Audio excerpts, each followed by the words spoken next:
Heinrich Helber Chávez. Bienvenido y con mucho gusto hacer la presente entrevista por su libro Conocimiento Intercultural, Indicaciones Metodológicas, recientemente publicado. En este libro se tiene una gran ambición. Se presenta un proyecto epistémico, el cual es reivindicar el conocimiento práctico de las culturas indígenas y procurar el reforzamiento mutuo entre conocimiento tradicional y conocimiento científico. En ese sentido, vamos a orientar nuestras inquietudes. Usted destaca que el conocimiento intercultural requiere de una reflexión epistemológica que reivindique el valor del conocimiento práctico, sin conceptualización ni análisis de las culturas indígenas. Y acá se deriva una primera inquietud. ¿Pero acaso el conocimiento práctico de las culturas ancestrales, en vez de echar mano del concepto lógico, no recurren al concepto metafórico? Es decir, ¿no existen otro tipo de conceptos que no sean los meramente lógicos? Fíjese, se trata de lo siguiente. La lógica empieza con el lenguaje cotidiano de todos. Y el lenguaje cotidiano tiene una lógica práctica. O sea, también eso es importante para todo el mundo, no solamente para la relación con los pueblos indígenas, también para los pedagogos. El niño no aprende el lenguaje con gramática, con generalizaciones, ni con abstracciones. Él sabe gato, gata, perro, perra, caballo, yegua, y no le importan las excepciones gramaticales, etc. Él se aprende todos los casos. Y supone un concepto general, y maneja ese concepto general, pero solo a través de los ejemplos. No tiene una formulación ni abstracta, ni una regla, ¿ya? Le preguntas al niño, no va a saber darte la regla, pero le preguntas a un adulto sobre la diferencia entre perfecto e imperfecto, tampoco vas a darme la regla, pero me vas a saber decir, esto se usa así y esto se usa así. Y eso es todo lo que necesita para la vida, no necesita más. Así funciona el lenguaje cotidiano. Y la gracia de los pueblos indígenas es que han usado la lógica del lenguaje cotidiano para transmitir la cultura. En la cultura occidental hemos, por influencia aristotélica prácticamente, tomado un giro diferente y hemos privilegiado los conocimientos generales. Pero los conocimientos generales, que son del tipo, digamos, el ser humano mide promedio 1,78 m, no te sirven para nada. Porque a mí me sirve si usted mide 1,72 m y yo tengo que dar un medicamento para que crezca o para detener ese crecimiento, pero el de promedio no me sirve para nada práctico, ¿no? Eso nota Aristóteles.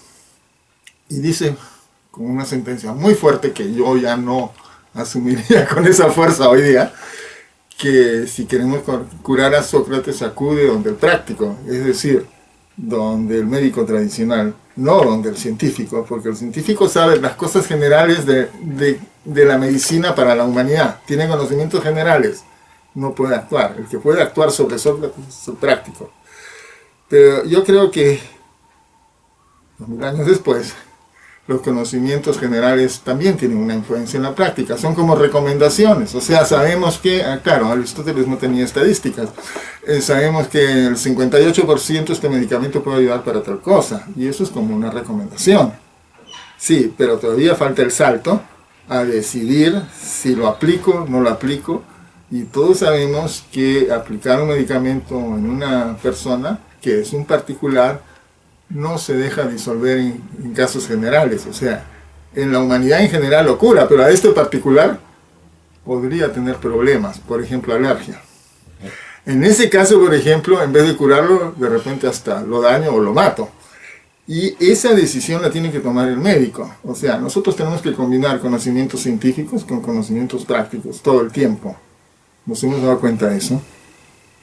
No nos hemos dado cuenta de eso, ni en las universidades, ni en la vida práctica, ni en la formación escolar. La formación escolar no termina con los conocimientos generales, termina con saber aplicarlos, tomar en consideración con quién hablo, llegar a la situación concreta, etc. Es otro tipo de madurez. Entonces, eso nos plantea desde esta concepción del pensamiento y de las diferentes lógicas del conocimiento, que no se combaten, son complementarias e interactúan. Sí. ¿No es cierto? Entonces, tampoco podemos discriminar a los que favorecen más una que la otra. En todo caso, podemos complementar y trabajar la otra con ellos más, pero sin desconocer la que ya tiene. Y eso significa que tenemos que reorientar la comprensión de cómo manejamos la verdad y el conocimiento. Tenemos que reformular nuestras carreras y tenemos que reformular el sistema educativo con toda su complejidad que tiene, porque es un avance. Y lo curioso es que este descubrimiento que se me viene a mí, digamos, como consecuencia del trabajo de campo con los Awajún, ahí por el 2012, 2013, cuando vas a leerlo, estaba presente en Aristóteles, solo que 400 años de Cristo, él es enormemente lúcido. Claro, él recomienda solamente el conocimiento general, pero eso es porque él quiere llegar a las primeras causas, etc. No quiere un conocimiento empírico, él quiere un conocimiento lógico, entonces necesita del otro conocimiento, se explica su decisión. Pero si nosotros tenemos otros propósitos, tenemos que tomar otras decisiones. Y así, eso significa un cambio epocal que trae este librito chiquito, pero trae un cambio epocal en la concepción de la gestión del conocimiento. Igualmente, en el libro se afirma que dichos conocimientos prácticos divergen de la ciencia solo en la forma de expresión y no en el contenido. No obstante, ¿se advierte acaso un contenido distinto? Por ejemplo, las culturas indígenas tienen un énfasis muy especial en la salvación espiritual de su comunidad, mientras que la cultura moderna pone un énfasis especial en el dominio material. ¿Cómo se podría iluminar esta aparente coyuntura? Bueno, sí, existen, las generalizaciones son generalizaciones. No importa si lo expresas con ejemplos, o con una fórmula matemática, o con una serie de otros medios, como tener modelos, etc. O sea, hay varios medios de expresar generalizaciones. A eso me refería. Ahí son generalización, es igualmente válida y no le falta a la práctica nada que tenga la teórica. Hasta ahí. Que las culturas tienen aportes diferentes, por supuesto. Y ese es el segundo interés detrás de este modelo. Porque tenemos un país en que las oportunidades que tienen algunos grupos no se usan. Y los pueblos indígenas podrían ayudarnos, por ejemplo, ahora que tenemos enfermedades de la civilización, a tener otro enfoque y quizás a corregirlo. Porque lo que pueden hacer los curanderos es con sus dietas reequilibrar el sistema biológico de una persona. Eso sí saben hacer. Y entonces hay que ubicar a cada persona en lo que puede, ¿no es cierto? Si tenemos una infección fuertísima como una neumonía, no vas a cantarle para que se sane, pero sí porque te va a ganar la enfermedad. O sea, hay curaciones lentas y rápidas. Las lentas son las del sistema, pero te reequilibran y además hacen que tu sistema inmunológico, que está enlazado con todas las emociones y por eso con las metáforas y con los sentidos emocionales, que son imágenes.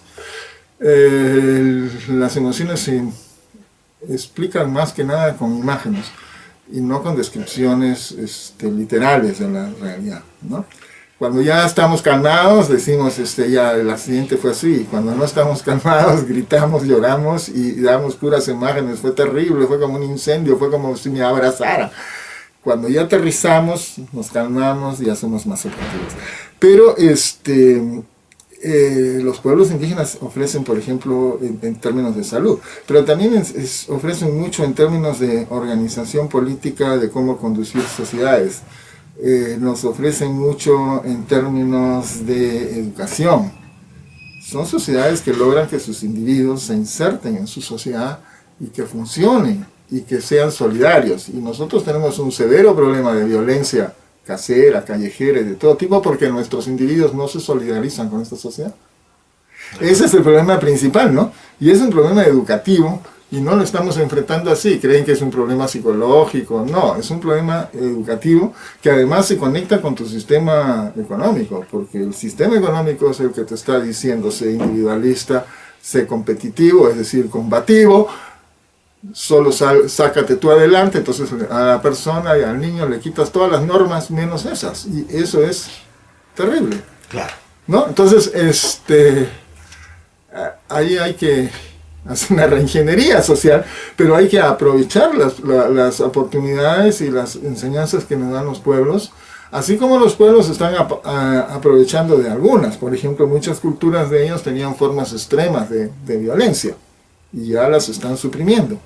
No siempre, y no todo con éxito, pero las están suprimiendo, se están adaptando, están haciendo un enorme esfuerzo de intercultural, de adecuarse a nuevas condiciones de vida, y nosotros no estamos respondiendo a la medida, ¿no? También usted señala en el libro que la epistemología actual ha cuestionado el fundamentalismo científico. Pero ¿en qué medida este cuestionamiento no encierra al conocimiento intercultural en un relativismo epistémico? Hubo ese momento hay ese peligro. Digamos, hay libros que nos demuestran que la ciencia y su visión del mundo sigue exactamente los mismos procedimientos que la magia, digamos, ¿no? Sostiene una idea general y cuando la idea no se comprueba, encuentra teorías complementarias para que sí siga funcionando, ¿no es cierto? Las visiones del mundo se imponen así, y eso las hacía muy parecidas. Pero yo creo que entonces existía el peligro de caer en un relativismo total, y se les criticó. Pero ese relativismo total hay que compensarlo. ¿Hay que compensarlo? Porque dentro del... O sea, si nosotros vamos a querer entender los distintos discursos que hay, o sea, la magia, la religión, la ciencia, porque tienen discursos bien diferentes, el arte y otras posibilidades más, la posibilidad de intercomprensión es mínima porque cada uno va a insistir en su manera de hablar, en su discurso y en su visión del mundo, y ahí se acaba la cosa, que es lo que ha habido siempre. Pero si nos vamos hasta el discurso cotidiano, que es el que usas para poder generar cualquier otro discurso, esa es la base humana, ahí vamos a ver que hay mucho más coincidencias. Y también hay diferencias, pero son manejables, o sea, claro, todos sabemos que nosotros en español tenemos tazas y jarros, y vas a donde Francia o vas a Alemania y no hay esa diferencia, pero no es el fin del mundo, ¿no? Se aprende rápido y se supera, ¿no es cierto? Ahí las diferencias culturales son muy manejables porque no están metidas con fundamentalismo. Y es ahí, en ese discurso cotidiano, donde están, digamos, los supuestos de la comunicación en general. Y los supuestos de la comunicación en general no son existe la causalidad, etcétera, sino son frases muy simples y prácticas, como la lluvia moja, si camino en hojas mojadas me puedo caer, si como caliente me quemo, si agarro algo punzante me corto y duele, etcétera, etcétera. O sea, son el depósito de lo que la especie humana reconoce como la experiencia. Y eso es lo que permite saltar de una cultura a otra. Efectivamente. Pero entonces, también no somos relativistas, somos perspectivistas, ya, porque podemos cambiar de perspectivas, pero no caemos en un relativismo total, porque si no dejaríamos de pensar. Y lo único que tenemos para entender al otro es pensar. sobre ese perspectivismo, que bastante insistió Ortega y Gasset, ya había escrito Platón, prácticamente clasificándola como doxa, y a propósito enfatizando sobre las aristas hirsutas y problemáticas que tiene el conocimiento cotidiano. ¿Acaso poner énfasis exclusivamente en el conocimiento cotidiano no nos haría retroceder a un relativismo intercultural que se encierra en un convencionalismo protagórico del homo mensura? Yo creo que lo que tenemos que criticar en el Occidente es su insistencia, generalmente por filósofos, de que hay un conocimiento absoluto. Es ese el problema, no hay ese conocimiento absoluto al que esperamos llegar Y no lo hay tampoco en el lenguaje cotidiano. O sea, si usted quiere saber qué es el rojo que yo miro y yo el que usted ve, no lo vamos a encontrar. Sí vamos a poder sustentar nuestro uso de la palabra en que ambos identificamos en el polo que tiene la señora puesta acá en la esquina del mismo rojo. Eso sí, pero eso es una convención práctica. Y ese es el fundamento del conocimiento. Esas convenciones prácticas. No puede haber una cuestión más absoluta porque no hay método para llegar a eso. Entonces lo único que queda es reformular el concepto de conocimiento que hemos hecho, ver que es una demanda, pero la demanda queda insatisfecha por cuestiones de la misma lógica del conocimiento, es decir, no vamos a cambiarlo nunca. A propósito del conocimiento absoluto que usted acaba de mencionar, nos retrotrae a los universos lingüísticos de muchas comunidades indígenas del Amazonas, de nuestra Amazonía, en donde se conceptúa, por ejemplo, con la idea del Hakonete, un universo puro, un universo inmarcesible, de seres trascendentes, en el que son maestros en muchas cosas, incluso se manifiestan a través de la naturaleza. Y eso, ¿no acaso lo tienen como una dimensión absoluta? ¿No es una verdad absoluta para ellos? Por supuesto, son los modelos lógicos. Los modelos lógicos y los fundamentalismos están en todos. Y los problemas filosóficos los tenemos en la cultura occidental y lo tienen los otros pueblos. Y eso más bien es una cuestión interesante, porque nos acerca, ¿no es cierto? Y cuando uno discute con las otras personas, después de una discusión intercultural, si es sincera, se toma tiempo y realmente bien hecha, los dos cambian. No es que nosotros entendemos al pueblo y ellos a nosotros. Es muy claro cuando se trata de explicar esto que todas las partes cambian su opinión sobre sí mismas y todos pueden aprender. O sea, el mundo intercultural no es solo un mundo para que Occidente aprenda a entender y aceptar a las otras culturas. Es para generar una nueva cosmovisión que nos permita interactuar sin agredirnos. A propósito de generar una nueva cosmovisión, que es un planteamiento muy sugerente en su libro, allí se defiende un acercamiento holístico, donde conocimiento tradicional y conocimiento científico se refuercen mutuamente. Sobre este aspecto, ¿cómo el conocimiento intercultural debe tener un componente sincrético entre ciencia y tradición? ¿Cuál sería el ángulo que haría posible este sincretismo? Ese es el punto principal que yo me planteé cuando el pueblo abajú me dice: diséñame una universidad indígena, no intercultural, indígena. Quiero que se enseñe con la cosmovisión nuestra en una universidad y que nos graduemos con eso. ¿Y cómo diablos se hace eso? ¿Cómo diablos vamos a poder unificar o hacer que interactúen positivamente a visiones del mundo que se han combatido hasta ahora y que han sido así peor que vinagre y aceite, y que batirlas no nos acerca? Hay que entender más para poder llegar a necesidades conjuntas, a propuestas más coordinadas. Y el conocimiento intercultural tiene seguro varias facetas. O sea, tengo a Pueblo Kandoshi que le pide a los médicos investiguen más sobre la hepatitis B que nos está diezmando, pero dennos medicinas que sean culturalmente aceptables. No nos metas en intravenosas con sueros que los enfermos no van a aceptar. Busquen una solución que podamos manejar. Si la medicina responde positivamente, y sería muy deseable que lo haga, tendríamos una medicina con métodos occidentales, pero que está respondiendo a necesidades interculturales.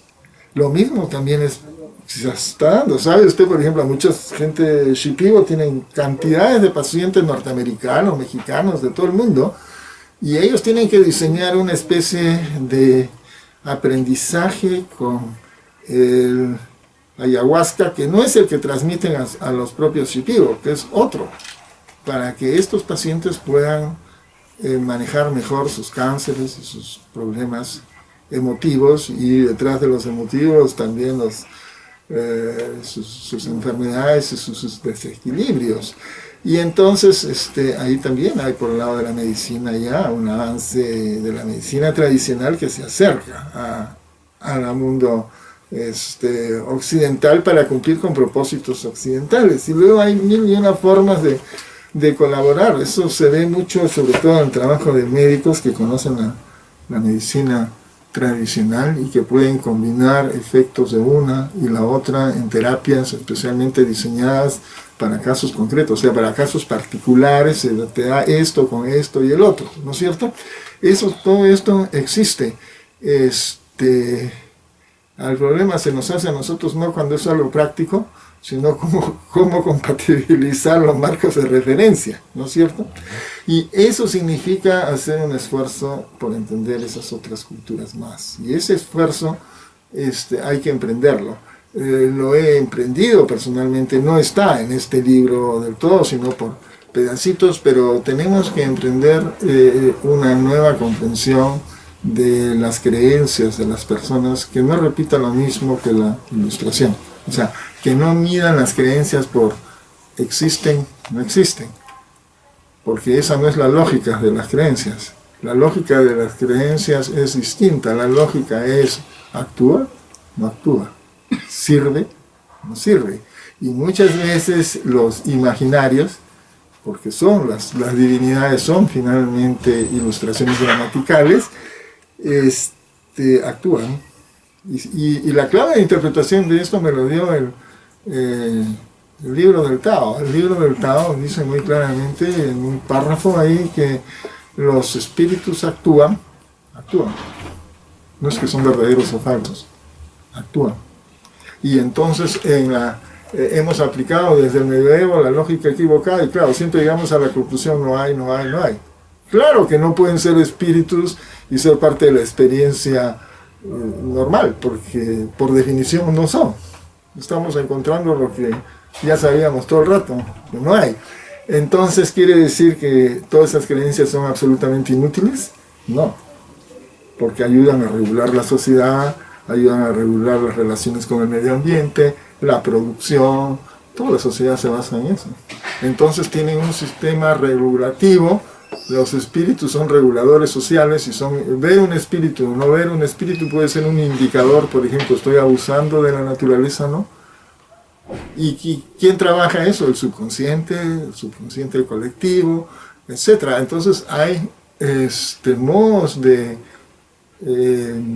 conducir una sociedad que hemos desdeñado y nos hemos basado en lo que se nos pareció como la razón, las leyes, las cosas explícitas, y no la gestión simbólica. Pero la gestión simbólica es muy efectiva también. A propósito de este refundamentamiento, de esta refundación de las ciencias, ¿implica también a las llamadas ciencias duras? Por ejemplo, la matemática, la física, la química, etcétera. Pienso que sí. ¿Y cómo así? Y pienso que sí, pero es donde es más difícil para mí porque no es mi especialidad. En matemáticas sí, porque en matemáticas es muy claro que en la historia de la matemática todos los pueblos tienen sus matemáticas prácticas, que son parte de sus vidas. Y sus matemáticas prácticas no siempre son cuantificadas. O sea, usted se echa un chorrito de aceite en su ensalada y por favor agrégale una pizca de sal a la torta. Y eso está por todos los lados en nuestras culturas. Son medidas, proporciones, etc. Y eso también es matemáticas. Entonces las matemáticas están metidas en las proporciones de una casa, de un techo, el grosor de una cerámica, por todo lado. La cuantificación es útil, pero es útil para ciertos tipos de producción. Claro, si yo tengo que hacer una obra de arte y es una cerámica china, con que logre un ejemplar extraordinario, es suficiente. Y si me preguntas cómo lo hice, quizás te diga, no sé, pero sí me salió. Si yo tengo una producción artesanal como nuestros pueblos andinos o amazónicos, tengo 5 cerámicas y se me quiebra uno, pues no me importa. Tengo lo que necesito y me sobra. Pero si tengo una producción industrial y se me quiebra el 20%, ahí tengo que echarme a calcular y hacer las medidas y todo. Entonces ahí es donde entra. Es la producción industrial la que está determinando la visión, introduciendo la visión matemática en nuestras necesidades. Y la matemática, ustedes saben, históricamente la ganan el juego porque los griegos tienen las matemáticas deductivas, que son las matemáticas puras, donde de ciertos axiomas deduces ciertas pruebas, ¿no es cierto? El resto de los pueblos usan las matemáticas como un modelo para describir cosas que puede funcionar o puede no funcionar, y la prueba la tiene el mundo objetivo. Yo creo que llegó el momento de reintroducir esas matemáticas prácticas y que además incidamos más en esta relación entre las matemáticas numéricas y las otras, las no numéricas, porque va a ser mucho más fácil enseñar las no numéricas y introducir a todas las personas que tienen dificultades con las matemáticas a partir de ahí, porque es parte de su experiencia, ¿no? Es parte de su experiencia y lo dominan y lo sabe. Si usted a un pueblo va y le enseña, y no insiste en enseñarle las matemáticas del ingeniero, sino las que realmente usa, por ejemplo, para hacer una corona, tengo que saber que necesito 4 pajitas oscuras y 8 para lograr claras para lograr este dibujo. Y en la otra parte necesito otro. Y de todo eso tengo que sacar el mínimo como un múltiplo, si no, no puedo hacer la corona. Y imagínense cuántas matemáticas hay en una manta andina, que es reversible con distintos diseños y con no sé cuántos colores. ¿Por qué no empezamos por ahí? A propósito, porque eso sí van a saber. O sea, nos acercamos a los pueblos pensando que van a tener una demanda intelectual de la profesión que está libre, que es de la del mundo occidental. Y sí, pueden tenerla, pero no es la única demanda. Ellos también tienen otras demandas y de esas nos olvidamos. Y entonces resulta que es injusto y además nos crea trabas a la hora de pedagógicas, a la hora de enseñar, porque empezamos por lo que no saben en vez de empezar por lo que saben y de ahí conducirlo suavemente a lo que... Nadie dice que no aprendan la matemática de los ingenieros, pero llévalos de la manito, pues. No les chantes todas las dificultades de entrada.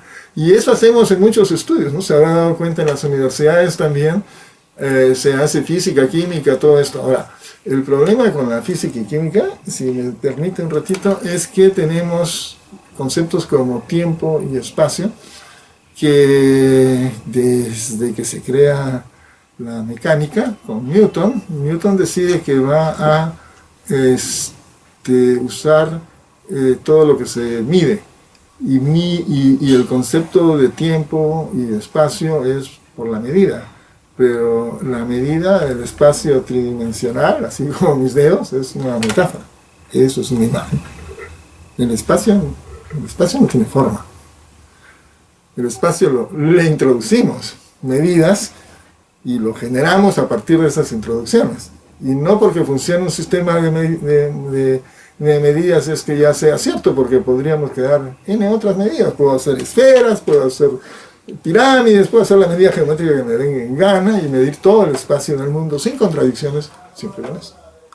Entonces, es a lo más una cuestión de facilidad, ¿no? Que el tridimensional es útil porque es fácil de manejarlo. Ya bueno, es más fácil que el esférico, porque el esférico tiene unas fórmulas matemáticas complicadas. Pero se da cuenta, ¿y cuál es el verdadero concepto del tiempo y el espacio? Eso no es ese, es el casero. El casero es tápate con la frazada. Chiquito, escóndete detrás de la puerta que viene tu papá para que no te pegue. Mete tus juguetes en la canasta. Cuídate de llegar temprano a tal sitio. Sí, eso se entiende. Entonces estamos usando un concepto social, sí, que es el tiempo y espacio, son conceptos sociales, lo estás metiendo en la física, sí, y no sé, yo no me atrevo a medir las consecuencias de eso para la física, porque la física nos produce a veces problemas de comprensión con sus teorías, ¿no? ¿Qué quiere decirte tiempo a la octava potencia? No saben los físicos mismos, y de repente tiene que ver con esto. No lo sé. Entonces ahí sí, lanzamos preguntas, no ponemos toda la respuesta. Heinrich, pero generalmente el principal reproche del mundo moderno a las culturas ancestrales es por el lado de su acentrado espiritualismo, no de su practicismo, no de su simple utilitarismo. En otras palabras, lo que el mundo moderno le reprocha al conocimiento ancestral indígena no es que piensen de manera práctica eminentemente, sino que piensan sobre todo de una manera sacral. Ellos tienen una muy definida distinción entre lo profano y lo sagrado, y lo cual para el mundo moderno es totalmente cuestionable. Lo que acaba de pasar, por ejemplo, en uno de los ejemplos más típicos de estas críticas es en Nueva Guinea, que donde a una niña inocente, porque su madre fue acusada de bruja y porque según su creencia eso se transmite a las hijas mujeres, la niña fue torturada, quemándole varias partes del cuerpo. Ahora está en un hospital del mundo moderno de Nueva Guinea. Entonces, esas son las partes en donde son más confrontacionales. No todo en el mundo indígena aparentemente es de carácter utilitario, de carácter práctico. No prima el utilitarismo ni el practicismo, sino prima un espiritualismo que es muy reprochable para el mundo moderno. Todos conocemos los reproches de la Ilustración. ¿Cómo afrontamos esta clase de dificultades? Yo creo que no es tanto por... El mundo espiritual es el mundo de la lógica. Son las reglas de la sociedad espiritualizadas. ¿Ya? No es un contramundo. Entonces el mundo espiritual tiene una importante función en una sociedad humana. A propósito de esa respuesta que me acabas de dar, Heinrich, ¿no te parece que es una respuesta o una visión demasiado nominalista? Demasiado inmanentista, demasiado hipotecada al mundo de la modernidad, que es profundamente no trascendentalista, sino inmanentista? Es la visión que sale de la comprensión de los usos del lenguaje que tenemos ellos y nosotros. No es una cuestión tan occidental también, porque el mundo occidental también sufre con esa interpretación y se transforma.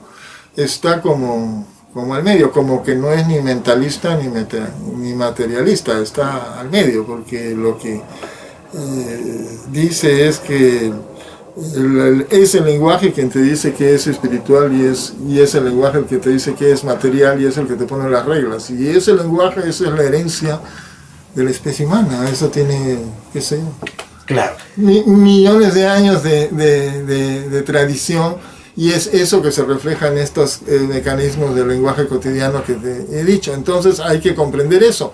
Y la interpretación que yo te digo es esa: lo espiritual son las reglas.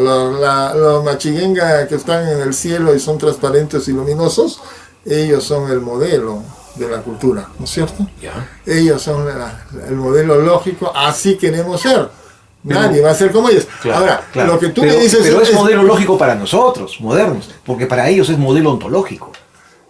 Sí, y para nosotros en nuestra cultura, en nuestros aspectos religiosos propios también nos pasa lo mismo. También lo vemos como ontológico. Ajá. ¿No es cierto? Pero hay que llevar a una comprensión de eso. Y no es entonces enteramente lógico. Verlo como enteramente lógico es una visión modernista. No, es una versión que parte de este pensamiento intercultural de esta interpretación intercultural que es lingüística eminentemente. No, claro. Que parte de eso, pero que tiene que partir porque es lo único que tienes. Es decir, si yo, como soy intercultural, no puedo suponer tus creencias, ¿no es cierto? No puedo suponer las mías. Lo único que puedo suponer es que hablamos un lenguaje común. Y el único que hablamos común es el lenguaje cotidiano. Por eso tengo que emprender desde allí la reflexión intercultural. No la puedo emprender desde unos ciertos axiomas que me van a permitir, digamos, entender o captar el sentido de otros, o de ciertas propuestas científicas que me van a decir esto es así o así. Eso no puedo hacer, porque no tengo mi contraparte que no me va a seguir. Como supuesto no me va a seguir. ¿Puedo llegar a eso? Sí, puedo llegar a eso, pero eso sería parte del producto de la discusión intercultural. Claro. No lo estoy suponiendo. Claro. Y esto que yo te acabo de decir es algo que tiene que estar sujeto a interpretación y aceptación de las contrapartes. No, tú me preguntas cómo lo entendería yo lo entendería así, pero que mis contrapartes me entiendan y lo acepten, eso es otro asunto. ¿Pero no estamos dando demasiado énfasis al consenso más que al conocimiento? No, porque el conocimiento lógico, ¿en qué consiste? No es un conocimiento empírico. En el conocimiento empírico cabría hacer lo que tú dices. Ahí tenemos que ir a los hechos, y como ves en el modelo que propongo para el conocimiento intercultural, el gran aporte de la ciencia es su método experimental, ¿no es cierto? Es donde más puede aportar, con ciertas precauciones que no le quitan valor pero nosotros estamos, por ejemplo, concentrados en causas. Los pueblos han observado efectos. Causas y efectos son dos caras de la misma moneda, pero las causas nos permiten seguir distintas líneas causales. Los efectos no dejan descubrir las líneas causales detrás, ¿no? Te tomas tu tecito, se te va el frío y no sabes qué está actuando. Claro, pero Heinrich, ¿cómo sacar adelante un conocimiento intercultural sin recuperar el aspecto religioso y sin cuestionar la secularización moderna? Yo creo que estamos recuperando el aspecto religioso porque lo estamos diciendo que las creencias actúan y que las creencias pueden ser vigentes y que tienen aceptación social y nadie tiene por qué cambiar las suyas. Es decir, no estoy cayendo en la visión de, digamos, la ilustración europea, que sí se fue de frente y que es lo que contra las creencias religiosas. Contra lo que dice el mundo indígena, la cultura occidental me agrede, ¿no? Es lo que dice. En realidad la cultura occidental agredió a la cultura occidental. Los primeros a desecularizarse fueron los occidentales. Pero no estás diciendo en el fondo que el mundo moderno ya no va a cuestionar sus creencias religiosas, pero nosotros, por nuestra parte, vamos a seguir con nuestra secularización. No. El mundo occidental tendrá que tomar las mismas medidas que los pueblos. Si ellos pueden rescatar sus creencias porque tienen este sentido, entonces nosotros también. ¿Por qué? ¿No es cierto? No es que podamos tomar vías excluyentes y para mí una cosa y para el otro otra. Por eso le decía, las dos culturas salen transformadas si es que se llega a este tipo de reflexión. Heinrich Helber Chávez, muy agradecidos por esta interesantísima y controvertida entrevista. Gracias. Y lo esperamos por el próximo libro. Así.